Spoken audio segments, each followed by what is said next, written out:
അപ്പോൾ എനിക്ക് ഒരാളെ കൂടെ പരിചയപ്പെടുത്താനുണ്ട്. ശ്രീധന്യ IAS. ഹായ്, എന്തൊക്കെ സുഖമായിരിക്കുന്നോ? ഓ, സുഖമായിട്ടിരിക്കുന്നു. ഇതിന്റെ ഡയറക്ടറാണ് ഇപ്പോൾ. ഞാനിപ്പം രജിസ്ട്രേഷൻ ഇൻസ്പെക്ടർ ജനറൽ ആണ്. പിന്നെ വേറെ 2 ഡിപ്പാർട്ട്മെന്റും കൂടി ഉണ്ട്. അപ്പോൾ IAS കിട്ടിയിട്ട് എത്ര കാലമായി? 2019 സർവീസിൽ വന്നത്. താങ്കൾ വയനാടാണോ? വയനാട്. ഞാനിവിടെ കണ്ടിട്ടേ ഉള്ളൂ ഇപ്പം. വയനാട്ടിൽ എവിടെയാ വീട്? വയനാട്ടിലെ പൊഴുതന പഞ്ചായത്താണ്, ഇടിയംവയൽ എന്ന് പറയും പ്രോപ്പർ. വയനാട് ജില്ലയിൽ നിന്നുള്ള ആദ്യത്തെ IAS ഏരിയയാണോ? അതെ. ഫസ്റ്റ് IAS ഓഫീസറാണ് ഫ്രം വയനാട്.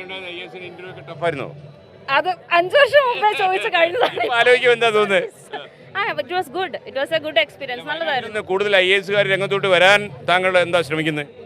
അതിനുശേഷം IAS കിട്ടിയിട്ടില്ല. പക്ഷെ IRTS IRS ഓഫീസേഴ്സ് വന്നിട്ടുണ്ട് വയനാട്ടിൽ നിന്ന്. IAS ഇതുവരെ വന്നിട്ടില്ല. സോ ഇപ്പോൾ ഒരുപാട് കുട്ടികൾ ഇവിടെ ഉണ്ടല്ലോ. ഇവരെല്ലാരും മക്കളെ, നിങ്ങൾക്ക് ആർക്കെങ്കിലും IAS ആവണോ? എന്ത് പറ്റി? അതിന് വല്ല കുറുക്ക് വഴി വല്ലതും ഉണ്ടോ? കുറുക്ക് വഴിയൊന്നുമില്ല. വയനാട് ചുരം ഇറങ്ങിയ വല്ല മാർഗമുണ്ടോ? മാർഗമുണ്ട്. നന്നായിട്ട് ഹാർഡ് വർക്ക് ചെയ്യണം, സ്മാർട്ട് വർക്കും ചെയ്യണം. വളരെ സന്തോഷം. ഓ, ആയിക്കോട്ടെ. Thank you. ചെറിയ കാര്യമൊന്നുമില്ല. നമ്മൾ എഴുതി തോറ്റ പരീക്ഷയാണ്. ശരി, ഓക്കെ. എന്താ പരിപാടി? കളിക്കാൻ പോവാ? അയ്യോ, എന്റെ ചെവി കേൾക്കുന്നില്ല. അയ്യോ, പൊട്ടി ചെവി പൊട്ടി. അപ്പൊ ഇനി തുടങ്ങാം. Okay, ready? 1 2 3.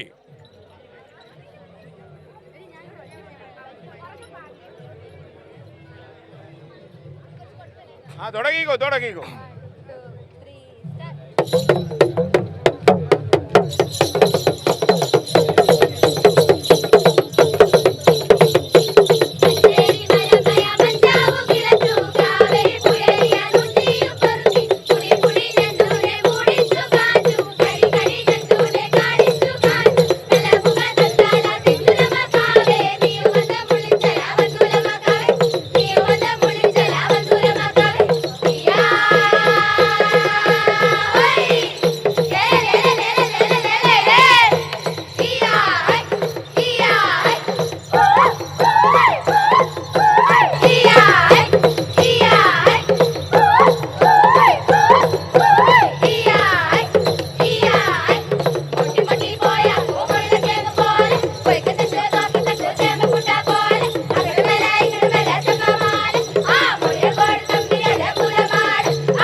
മിൽമയുടെ ഗിഫ്റ്റ് കൊടുക്കാണ്. ഓക്കെ, ഗിഫ്റ്റിലൂടെ പാടിയതിലൂടെ ഗിഫ്റ്റ്. ഓക്കെ, അപ്പൊ എല്ലാവരും ഒന്ന് ചോദിച്ചോളൂ.